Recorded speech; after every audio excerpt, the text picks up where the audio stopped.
Where have you been, Darwin? You've been missing for 20 votes. Darwin. भविष्य की एक ऐसी दुनिया जहाँ पे इंसानों को लॉकडाउन में रखा गया है, यानी कि उन्हें जो चाहिए जो नहीं चाहिए वो सारी चीजें घर के अंदर ही प्रोवाइड की जाएंगी। अनलिमिटेड इंटरनेट, वीडियो गेम, दोस्तों के साथ चैटिंग, सारी चीजें घर में बैठकर ही कर सकते हैं। लेकिन सिर्फ शर्त इतनी ही है कि घर के बाहर कदम नहीं रखना है। साल था 2150। कई सालों पहले केमिकल वॉर के कारण पृथ्वी का सारा वातावरण खराब हो गया था। धरती की सारी नदियां सूख गई थी, साथ ही वातावरण में सांस लेने वाली हवा भी खत्म हो चुकी थी। इसके चलते इंसान मरने के कगार पर आए थे।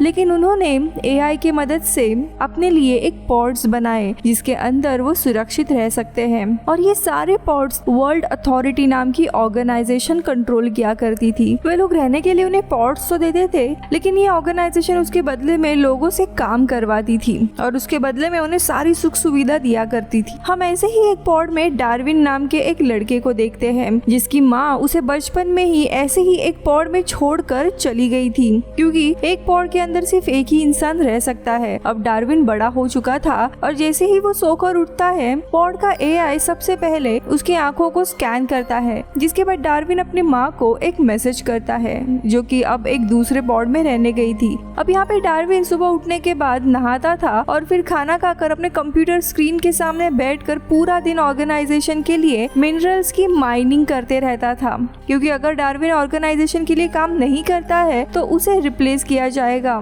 और उसका पॉड भी किसी और को दिया जाएगा, जिसके चलते वो और उसकी माँ को पॉड्स नहीं मिलेंगे।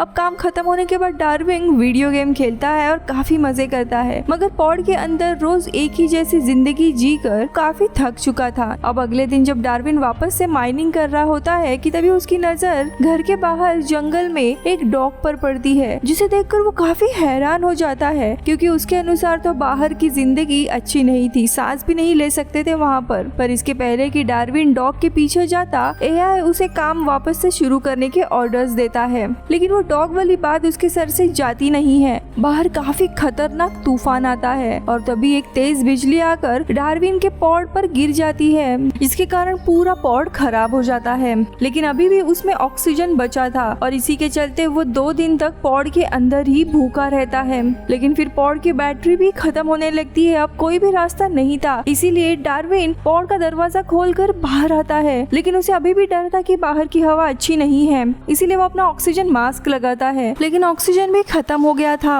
अब ना चाहते हुए भी उसे फाइनली अपना मास्क निकालना पड़ता है और वो पहली बार खुली हवा में सांसें लेने लगता है, जिससे वो काफी हैरान होता है, क्योंकि बाहर की हवा बिल्कुल भी ठीक थी और उसे कुछ भी नहीं हो रहा था। अब डार्विन समझ जाता है कि शायद ऑर्गेनाइजेशन उन्हें बेवकूफ बनाकर उनसे काम करवाने के लिए ही झूठ कह रही थी। अब उसे अपने माँ को कैसे भी बचाना था और इसीलिए डार्विन अब बाहर निकलकर अपने माँ के पास जाने का फैसला करता है। लेकिन 9 साल उसी पॉड में बैठने के कारण डार्विन के पैर काफी कमजोर हो चुके थे। अब डार्विन धीरे धीरे चलने की प्रैक्टिस करता है और 2 दिन तक चलते ही रहता है और वो उसी माइनिंग वाली जगह पर पहुंच जाता है। और तभी डार्विन को जंगल में उसी डॉग के भौंकने की आवाज सुनाई देती है, इसीलिए वो आवाज के पीछे पीछे जाने लगता है, पर थकान के कारण वो वहीं पे बेहोश हो जाता है। अब थोड़े समय के बाद डार्विन को होश आता है तो उसे अपने सामने डारा नाम की एक लड़की उसी डॉग के साथ दिखाई देती है। डारा डार्विन से पूछती है, क्या तुम बोल सकते हो?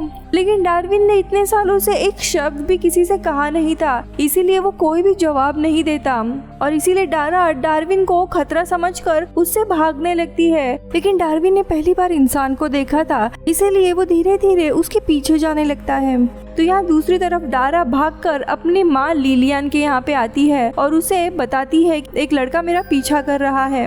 इस पर लिलियन कहती है कि अगर किसी ड्रोन ने उस लड़के को यहाँ पे देखा तो अब तक ऑर्गेनाइजेशन के लोग भी यहाँ पे पहुँच सकते हैं। दरअसल शहर में ऐसे काफी सारे ड्रोन्स घुमा करते थे जो लोगों पर नजर रखते थे और उन्हें वहीं पर मार देते थे अगर वो बाहर आए तो। और लिलियन और उसकी फैमिली काफी सालों तक जंगल में छुप के रहते थे। लेकिन तभी डार्विन वहाँ पे आ जाता है, जिसकी खराब हालत देखकर लिलियन समझ जाती है कि डार्विन उनके लिए कोई खतरा नहीं है। हम यहाँ पे लिलियन का परिवार देखते हैं जिसमें 5 लोग होते हैं। बड़ी बेटी डारा, उसके साथ सूजी और बेट नाम की उसकी छोटी बहन और स्टीवन नाम का एक बेटा भी रहता है। अब लिलियन डार्विन को खाना खिलाती है, जिसके बाद वो डार्विन से पूछती है कि क्या तुम बात कर सकते हो, पर डार्विन अभी भी कुछ बोल नहीं पाता। लिलियन फिर पूछती है क्या तुम हमारी बात समझ पा रहे हो, और तब डार्विन अपना सर हिलाता है।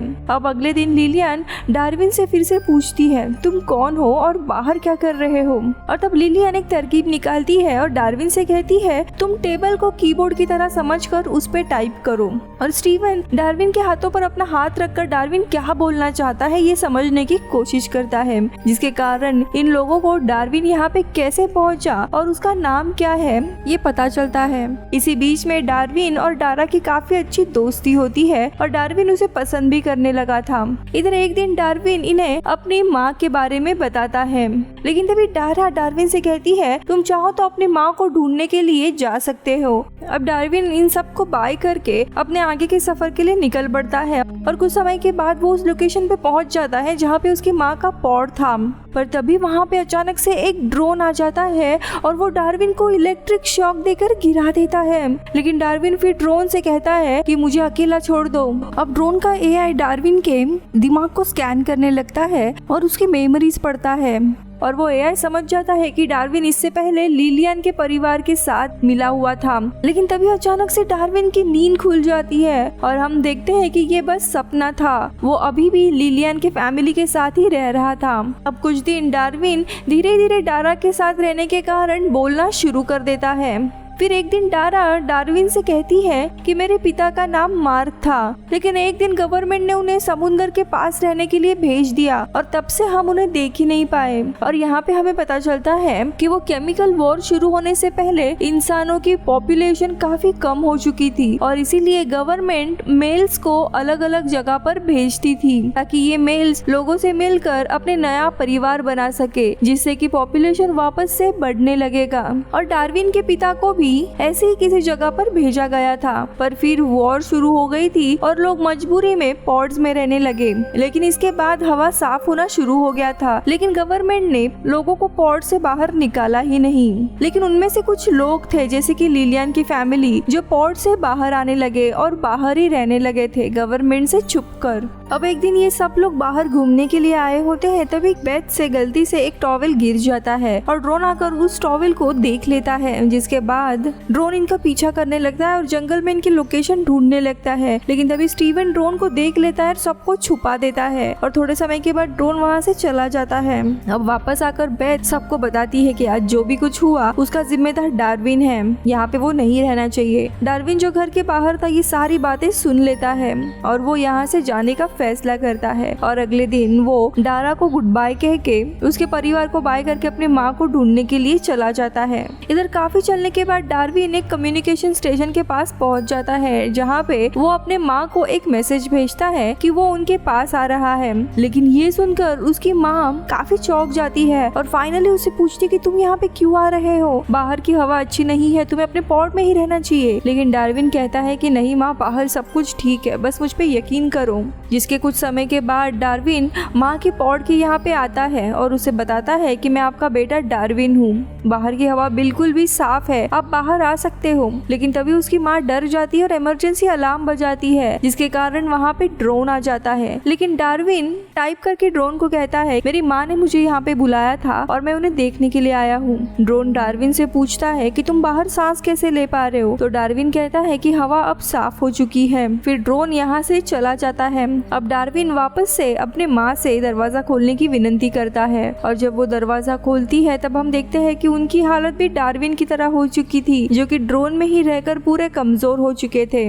क्या आपको पता था कि मैं पॉड से बाहर आ चुका हूँ? लेकिन उसकी माँ कुछ भी नहीं कह पाती क्योंकि वो भी डार्विन की तरह बात नहीं कर पा रही थी। फिर डार्विन अपने माँ के कंप्यूटर में उसके वर्ल्ड अथॉरिटी के अकाउंट में लॉगिन करता है और फिर वो अपने पॉड के कैमरास के पुराने फुटेज देखता है, जिसमें डार्विन सभी फुटेज में खराब हालत में अपने पॉड से बाहर आते हुए दिखाई देता है, जिसका एक्सेस वर्ल्ड ऑर्गेनाइजेशन के पास भी होता है। ये देखकर डार्विन पहले चौंक जाता है कि उन्हें सब कुछ पता था, फिर उन्होंने डार्विन को पकड़ा क्यों नहीं। इसी बीच में डार्विन को और भी फुटेज मिलती है जिसमें वो लिलियन के परिवार के साथ होता है, यानी कि लिलियन के घर का लोकेशन भी उन्हें पता था। और ये सब कुछ देखकर डार्विन समझ जाता है कि वर्ल्ड अथॉरिटी जो भी है यानी कि गवर्नमेंट, उनके पास अब उतने रिसोर्सेस या उतना पैसा नहीं है कि वो लोगों को कंट्रोल कर सके, और अगर उन्होंने लोगों को मारना शुरू कर दिया तो उनका काम करने के लिए कोई भी नहीं बचेगा। और ये देख डार्विन खुश हो जाता है और अपनी माँ को यहीं पे कुछ दिन रखने का फैसला करता है ताकि वो भी बाहर के वातावरण में एडजस्ट हो। और कहानी के अंत में डार्विन वापस से डारा के पास लौट आता है और लिलियन के परिवार को सारी सच्चाई बता देता है और उनके साथ एक नई जिंदगी शुरू करता है।